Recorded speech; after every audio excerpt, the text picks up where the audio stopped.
All right, so we don't have an outline. We're going to fly by the seat of our pants. That's fine. I like flying, All so right. I'm good with that. All right. Yep. So can you tell me who you are? My name is Chris Lamaster, and I'm from Northwest Missouri. Okay. And I've been in the 3D printing world since about anywhere. I'm trying to remember. It was 2013, 2012, somewhere in there. Okay. So I've been around a while, and I've been frustrated a lot, till we got to what we're going to call the modern era, where we got a little better printers and stuff like that. Yeah. So I'm in the functional world. I do a lot of functional printing, Okay. a lot of CAD work. But at Christmas time, my phone doesn't stop ringing. Right.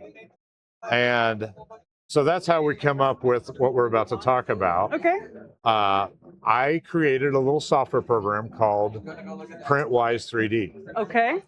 And what this is for, what my thought was when this came out, because I am not a software guy, is mom and dad's, grandma and grandpa's, aunt and uncles, we bought little Johnny the Easy Bake Oven. Right, right. So to speak, a bamboo or something like that. Yeah. Those print files that it comes with, they work great. Right. But then what happens is we get off Maker World, we get off the other places, and we find Thingiverse, or we find a little CAD program, the one we're talking about. So, and then those prints don't work. Right. Right. And then the frustration level goes so high that in 6 months, I'm buying that printer at half price on Swap Shop. Right, right. So we're trying to keep people in printing. Yes, what we're doing. because we want people. This is an awesome hobby. Yes. I love it. Yeah. So what we came up with is something called PrintWise 3D, and it's a small little software program. Yeah. It never goes out on the internet. Yeah. And you download it. You're going to take those files off of Thingiverse or your little CAD file that you made from Tinkercad or any other site. Even MakerWorld doesn't always have the recipe, is what I'm going to call it. They're not always perfect. No, they're not perfect. So they can take this program, put that STL file in there. Right. And the first thing they're going to do is say, what do I want to do with this? And they've got choices. Right. From everything from hanging on the wall to a functional print that's going to take heat. Right. Now, we're in the beginner module, so we're going to only give them 3 choices of filament. Right, okay. And actually, most people around here are the seasoned ones. They use PLA, PETG, or TPU. We don't use anything else.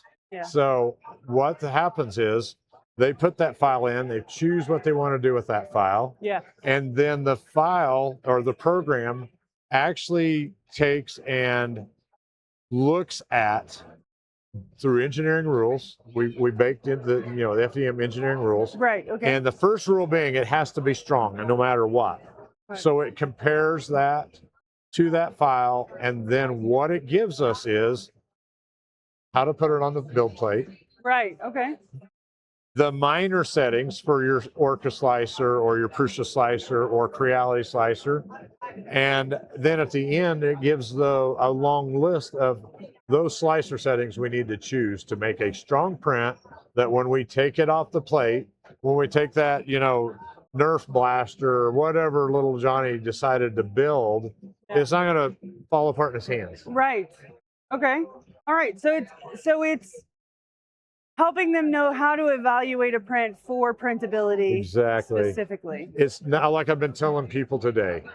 Those little cutters or little filament cutters, that's a tool. Yeah. This one just happens to be in digital form, but look at it as it's just another tool to have some success so that frustration level doesn't get to the point that they just give up. Yeah, that's amazing because so part of what this community is and does is we do lives. A lot of times it's just us just talking, just having a good time, kind of a, wind down for the day. Right. But a big thing that we do is if somebody comes in with a printer problem, or with a problem printing something, we try to help them do that, right? Exactly. So this will help them do that without having to go search for. Right. It helps fill a void now, and that's the focus of this.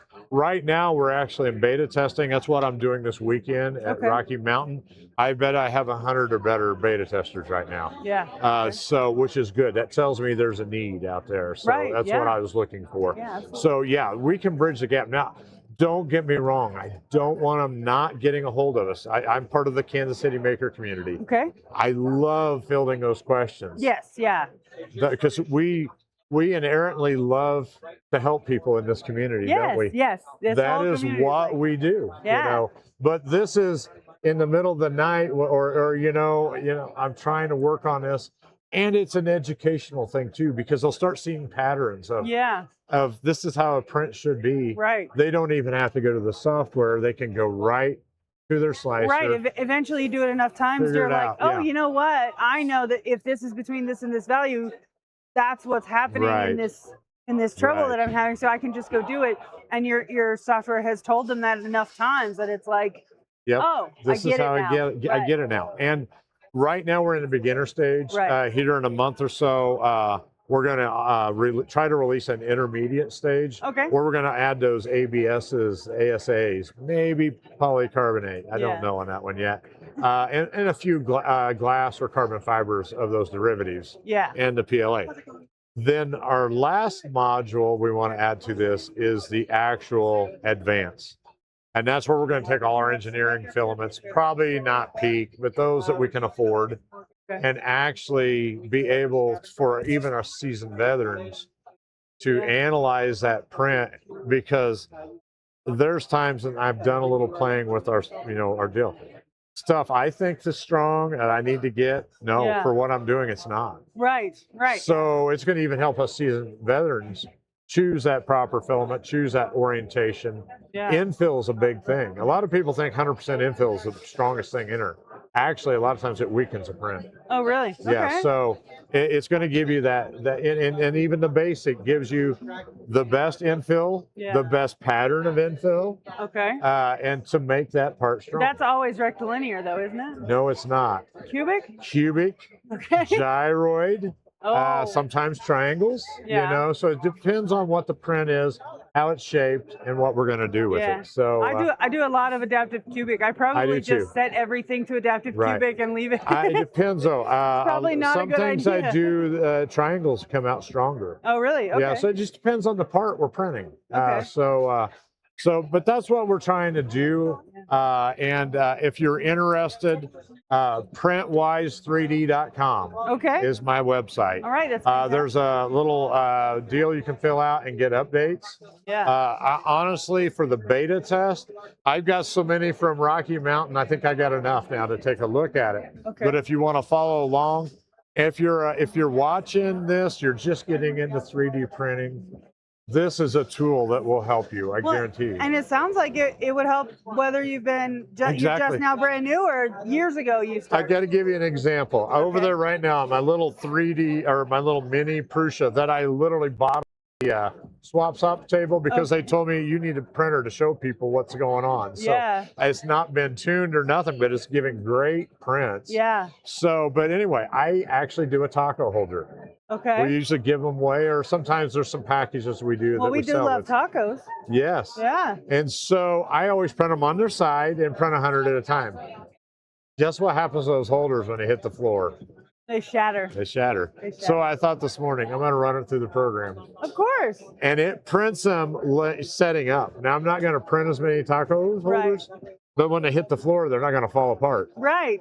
So just simple things like that. Your own software helps you help be better. Me. Yes, absolutely. That's amazing. And that's what we want. We want people feeling better, feeling confident, 3D printing. Okay, so this guy has our, I don't know if you can see it very well, but it has our chat on it. So somebody wanted you to know that's very cool. They're wanting to know, is it free? Right now with the beta it is, but in the end, guys, I do have to charge something. Right.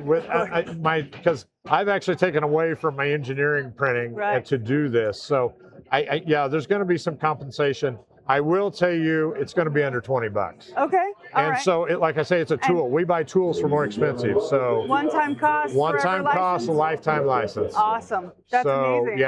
But and part of that, folks, is I want to protect my work. And you guys know in the world here, we create something and the next thing you know, it's on Temu. Yeah, you have to protect it for so sure. we need to protect our code a little bit and stuff like that. That's the best way to do it. So one of our folks says, Chris, one thing he's seen a lot lately is people don't really understand the importance of print settings, print orientation. Yes. Your program going to help with that? That is the first thing you're going to see. Okay. Because that, as far as strength, print orientation is the most important thing. Yeah. It is very important. And you'll see, I wish I could show the software on here, but you'll see a build plate with your print on there in the XYZ orientation. It even shows little marks. Okay. And it's going to show you where to put that on your build plate. Okay. And where, what's going to be the strongest. Now I'm going to tell you for your advanced users,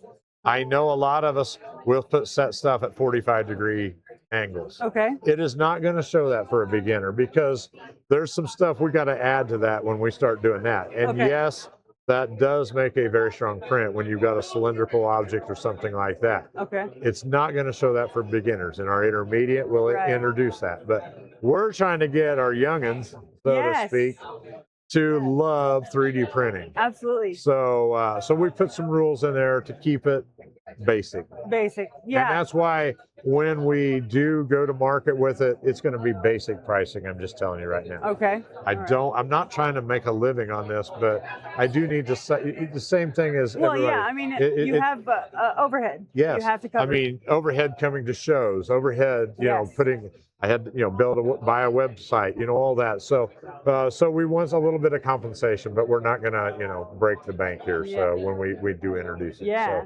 So please go to the website, sign up so you can find out when it hits.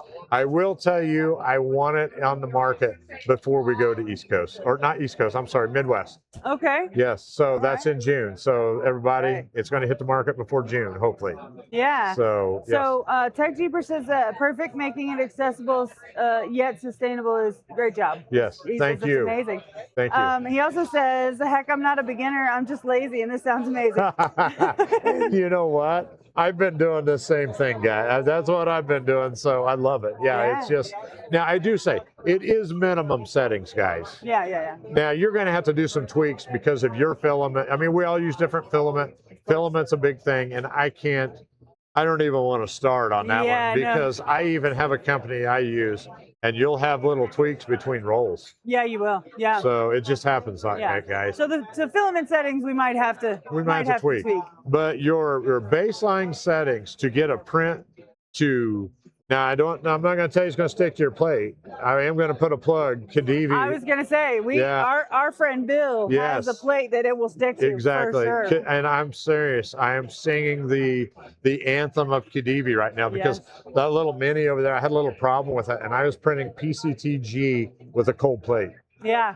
And no warp. So I got to put a plug in for them. Absolutely. I do have to put a plug in even for Fusion Filaments for Give Me Filament to run here at the show. Oh, that's amazing. And that's what I was running was PCTG, guys, and it stuck flat on a cold plate. On a cold plate. A 23-degree plate, it stuck flat. That's amazing. So the Khedive plates are fantastic. Oh, I sing, and I hear, and I don't want to bust the bubble, but there's more things to come with Khedive, and I'm getting excited about that. For sure, there are. Yeah. But no, guys, check it out. Definitely. If you don't mind, printwise3d.com. I would love for you to, sign up. Give me some, honestly, and it gives me an email when you sign up. So if there's anything you want to ask or tell me, please do so. Because honestly, I love the community. Yes. This is kind of my second family. So guys, challenge me. I'd love to be challenged. Yes. So, we absolutely love the community for lots and lots and lots of reasons. Right. The most important one to us, though, is how willing this community is to help and just give. Just Hey, you're having a problem here. Let me help you. It's definitely a give and take community, and that's what I love about it. It really is. And guys, there isn't a one of us out there. Reach out to us. Yeah, absolutely. There isn't a one of us that won't help you. I hope. There's not anyway. I don't think so. Yeah. So because they always say one exists somewhere. Right. Exactly. We haven't found them yet. So yeah. Exactly. I haven't either. And if we don't know, we're going to point you in the right direction that somebody does know. So. Absolutely. Anyway. Well, I'm super. This was a great talk. I really love this. This software seems like something that probably helped me out a lot because I struggle with settings sometimes. Absolutely. We all do. Yeah. We all do. So, absolutely. Well, I just want to thank you guys for giving me some exposure here. So this is really great, and I and all you guys on chat, thank you. We love you. Yeah. So. Yeah, they're good. They're good people. We got some good ones that hang out with us. Absolutely. I hang out with you from time to time too when I'm not going 4 different directions. Do you really? Yes, I do. I do. Yes. I try to keep track of every single name and face. Right. So my when I'm on there, it's PBD products. Okay. That's my main company. We make engineering products and fishing accessories and all that. So are you on the Discord? I'm not on the Discord. I should not have said that word out loud, but oops. Yeah, TikTok doesn't like that word, but it's fine. Okay. I did it. You didn't do it. Okay. Yeah, so we're on the I am on the alternative communication systems. Yes. Yeah. So if you're in there, if you ever need I'll try to get in there. Yeah. If you need any, feel free. If you need, we have the self-promotion channel. If you need to, that's if you great. want to post your link, Absolutely. if you want to ask if you need more beta testers or anything, absolutely. Just holler in there. I do have a YouTube channel that had not been updated since Midwest RMRRF Festival, last year. So, but I do need to get some videos going and stuff. If it helps at all, I think maybe this is the first time since last RMRRF that we have YouTube running. Yeah. So. Yeah. Or Facebook Live or anything. Yeah. So you bet. So, but I do. You don't know how much this really. I mean, this really. I love this. Thank you for doing this. So. Well, it sounds like something super useful for new people in the community. Also, a good tool for everyone to have in their tool belt. Absolutely. And if we don't tell people, who will know? Yep, exactly. And I appreciate that. So, absolutely. All right. Well, thank you so much. Thank you. I appreciate you. Yes, of course. Absolutely. Are you a hugger? I am a hugger. All right. I love hugs. Oh, thank you. All right. I am a hugger.